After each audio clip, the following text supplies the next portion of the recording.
அப்போ அந்த நரிக்குடி சார்ந்த இடங்களில் அந்த மருத்துவ கழிவுகளை கொட்டுவதன் வழியாக பக்கத்து ஊர்களிலே எல்லாவற்றிலையுமே புற்றுநோய் பரவுகிறது. பல பேர் மருத்துவ டெஸ்ட் எடுக்கிறாங்க, உடம்பு சரியில்லாமல் போகுது, மருத்துவர்கிட்ட போய் கேட்குறாங்க, என்னன்னு கேட்டால் புற்றுநோய் பரவுது. என்னையா காரணம்னு பார்க்கிற போது அந்த மருத்துவ கழிவுகளை அங்கே கொட்டுவதற்கு யார் அனுமதித்தது? அந்த ஊர் மக்கள் வந்து வெகுண்டெடுக்கிற போது அந்த மருத்துவ கழிவுகள்லாம் கொண்டு வந்து மானாமதுரையில் கொட்டுன்னு சிப்காடு பகுதிகளில் மருத்துவ கழிவுகளை கொண்டு வந்து கொட்டுகிற போது அதே பாதிப்பு இந்த மக்களுக்கு வரும்ல.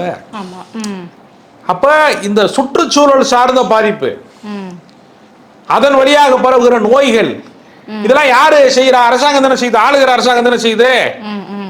அப்போ மிகப்பெரிய அதிருப்தி வருகிறது, போராட்டம் வருகிறது. இதையெல்லாம் கையில் எடுக்கக்கூடிய போராளிகள் கையில் அதிகாரம் போக வேண்டுமே தவிர சினிமா ரசிகர் மன்றம் வைத்ததுனாலையோ பாப்புலராக இருக்கிற ஒரு ஹீரோங்கிறதுனாலையோ அவர் மாற்றத்தை பேசினாருங்கிறதுனாலையோ ஒரு அதிகாரம் கைமாறினால் அவர்கள் சமூக பொறுப்புணர்வோடு அந்த பகுதி மக்களின் பிரச்சனையை தீர்ப்பார்களா அப்படிங்கிற கேள்வி இருக்கிறது.